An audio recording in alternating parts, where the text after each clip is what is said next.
지난 프리미어리그에서는 스위퍼 키퍼라는 개념이 아주 중요한 주제로 이야기가 됐었는데, 기본적으로 발밑이 좋고 커버 범위가 넓은 골키퍼는 강팀이 경기를 운영할 때 아주 중요한 요소가 됩니다.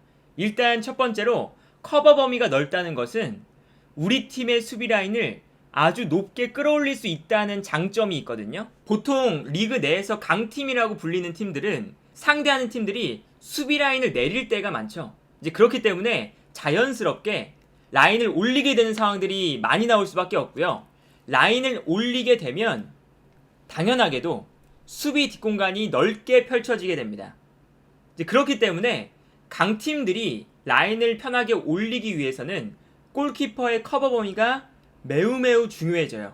이 장면을 보면 이 맨체스터 시티의 경기 장면인데, 맨시티가 라인을 아주 높게 끌어올렸을 때 상대팀이 수비 뒷공간으로 패스를 뿌려주고 그리고 공격수가 뛰어나가는 장면이거든요. 그런데 여기서 맨시티의 에데르송 골키퍼가 전방으로 빠르게 뛰어나와주기 시작합니다.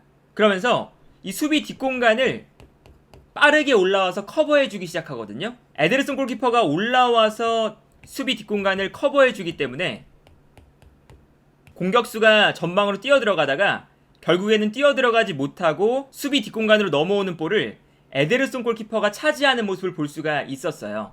이런 것처럼 커버 범위가 넓은 골키퍼는 강팀으로 하여금 수비 라인을 높게 끌어올릴 수 있게 만드는 중요한 요소가 됩니다. 과르디올라 감독이 에데르송 골키퍼를 선호하는 이유, 특히나 에데르송 골키퍼뿐만 아니라 바르셀로나에서는 발데스, 바이에른 뮌헨에서는 노이어, 그리고 맨시티에 와서도 조아트를 밀어내고 브라보, 그리고 브라보 이후에는 에데르송 골키퍼까지 커버 범위가 넓은 골키퍼를 계속해서 선호하는 이유는 과르디올라 감독이 경기를 지배하는 축구를 할 때 자연스럽게 라인이 올라오기 때문에, 이 라인이 올라오는 축구에서는 필연적으로 이렇게 커버 범위가 넓은 골키퍼가 필요하기 때문입니다. 그런데 예를 들면 강팀인데도 불구하고 골키퍼의 커버 범위가 넓지 않은 팀들은 라인을 올렸을 때 수비 뒷공간에 분명히 문제가 생길 수밖에 없어요.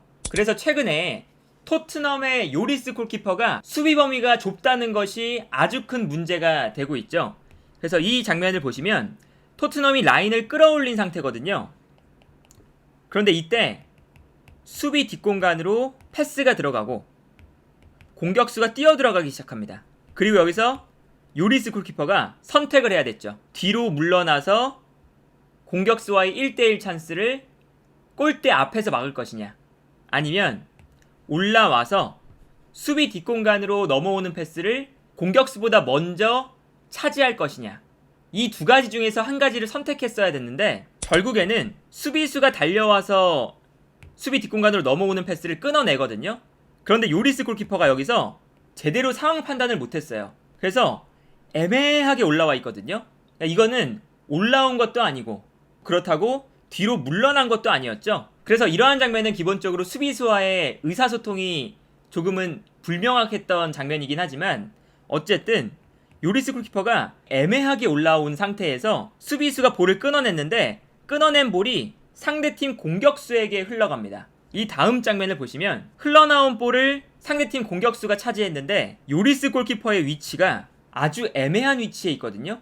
그러다 보니까 여기서 공격수가 정확하게 슈팅만 하면 빈 골대에 그대로 득점을 할 수 있는 상황이 만들어졌었어요.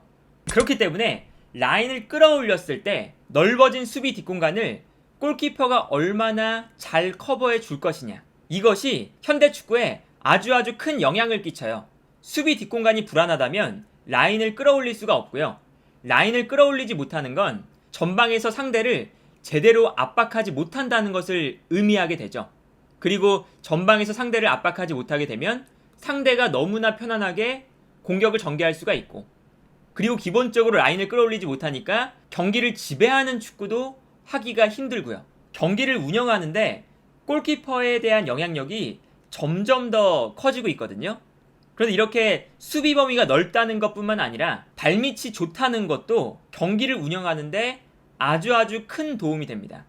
특히 경기를 지배하려는 팀들, 후방 빌드업을 주고받으면서 전개하려는 팀들에게 골키퍼의 발밑이 매우 중요해지고 있죠. 두 팀이 경기를 할 때 한 팀이 전방 압박을 하게 되면 기본적으로 전방 압박은 필드 플레이어 10명이 상대팀 필드 플레이어 10명을 압박하는 개념이잖아요. 그래서 전방 압박을 할 때 상대팀 수비 라인부터 한 명씩 1대1로 압박할 때가 많죠. 이게 이제 전방 압박의 가장 기본적인 개념인 건데, 여기서 골키퍼가 빌드업에 참여해주기 시작한다면 상대팀이 전방 압박을 들어올 때, 후방 빌드업을 전개할 때 선수 숫자가 한 명 더 늘어나는 효과를 얻을 수가 있습니다. 이제 그렇게 되면 상대팀 입장에서는 한 명씩 압박을 하고 있는데 골키퍼만큼은 압박을 하기가 힘들거든요. 그래서 발밑이 좋은 골키퍼는 볼을 끌고 올라와 주면서 후방 빌드업에 참여를 하게 되고, 이때 상대팀의 전방 압박을 너무나 편안하게 풀어낼 수가 있다는 장점이 있습니다. 그래서 이번 주말에 어떤 경기가 있었냐면 브라이튼과 맨시티의 경기가 있었거든요. 그런데 브라이튼이라고 하면 포터 감독 시절부터 상대가 누구든 전방 압박을 강하게 하는 팀이에요. 그리고 맨시티는 전방 압박이 강하게 들어올 때 볼 소유권을 잃지 않기 위해서 짧은 패스로 후방 빌드업을 하는 팀이죠. 경기 장면을 보면 브라이튼이 이렇게 1대1로 압박을 하는 과정에서 유일하게 맨시티에서 압박을 받지 않는 선수는 에데르송 골키퍼죠. 그런데 에데르송 골키퍼가 워낙에 발밑이 좋다 보니까 볼을 끌고 그냥 올라와서 자신이 직접 후방 빌드업에 참여하는 모습을 보여줬습니다. 이렇게 되니까 브라이튼의 전방 압박이 에데르송 골키퍼가 올라오는 과정에서 허점이 생기게 되는 거예요. 그리고 이렇게 되면 어떤 모습이 나타나느냐, 기본적으로 최전방에 있는 브라이튼의 공격수는 수비수를 압박해야 되지만 동시에 바로 옆에 골키퍼도 압박을 해야 되는 상황이 나와요. 이제 그러다 보니까 기본적으로 맨시티는 후방에서 수적 우위가 발생하게 되는 거죠. 그래서 어떤 장면이 나오냐, 공격수가 골키퍼를 압박하기 위해서 골키퍼 쪽으로 움직이면 에데르송 골키퍼 옆에 있었던 수비수에게 자유로운 공간이 발생하고, 그러면 에데르송 골키퍼는 압박을 받고 있으니까 옆에 있는 수비수에게 편안하게 패스를 보내줄 수 있는 상황이 만들어지게 되는 거죠. 그러니까 이러한 장면들은 결국에 골키퍼의 발밑이 좋다 보니까 골키퍼가 편안하게 볼을 끌고 올라와서 후방 빌드업에 선수를 한 명 추가해준다 라는 개념이, 특히나 볼 소유권을 유지해야 되는, 그리고 경기를 지배하려고 하는 강팀들에게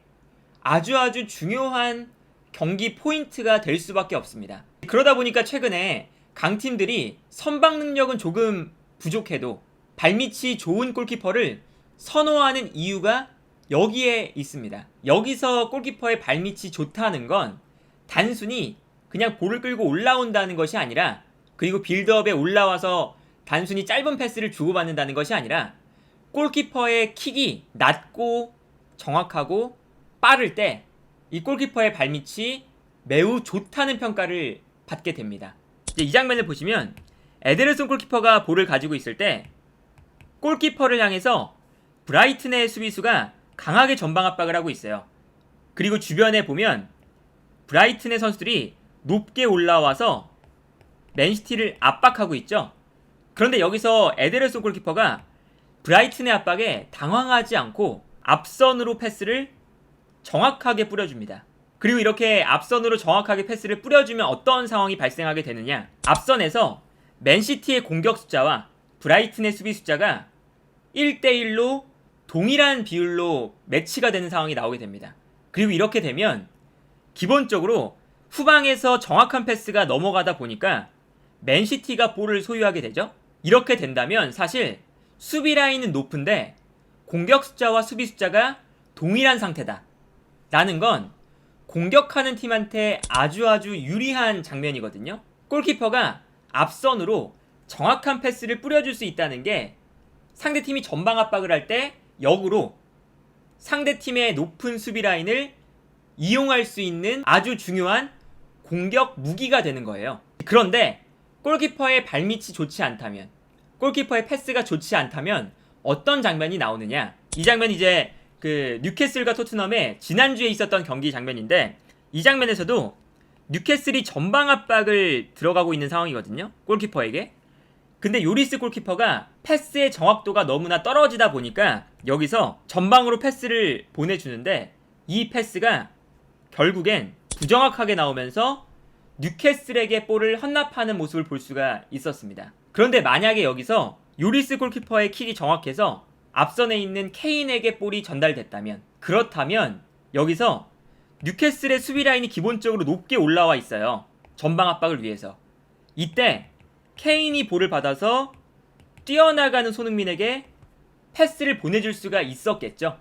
그런데 결국에는 골키퍼의 패스가 부정확하기 때문에 상대의 수비 라인이 올라와 있는데 이 높은 수비 라인을 전혀 활용하지 못하고 있는 것을 볼 수가 있었습니다. 최근에 이제 발밑이 좋다고 평가받는 골키퍼들, 에데르송, 알리송, 램스데일, 케파, 이런 선수들의 공통점이 있습니다. 어떤 게 있냐면 패스를 앞으로 전개할 때 패스의 정확도도 아주 정확하지만 패스의 높이가 낮고 빠릅니다. 골키퍼가 전방으로 볼을 걷어냈을 때 그냥 단순하게 높이 그리고 느리게 걷어낸다면 볼이 정확하게 앞선으로 떨어져도 채공 시간이 너무나 길기 때문에 상대 수비수 입장에서는 골키퍼의 킥을 대비하기가 너무나 쉬워요. 그런데 골키퍼의 킥이 낮고 빠르게 그리고 정확하게 오게 된다면 수비수 입장에서도 뒤로 넘어오는 패스에 대비할 수 있는 시간적인 여유가 당연히 사라질 수밖에 없겠죠. 기본적으로 브라이튼이 라인을 높게 끌어올린 상태잖아요. 그런데 여기서 홀란드가 이 뒷공간으로 빠르게 뛰어가고요.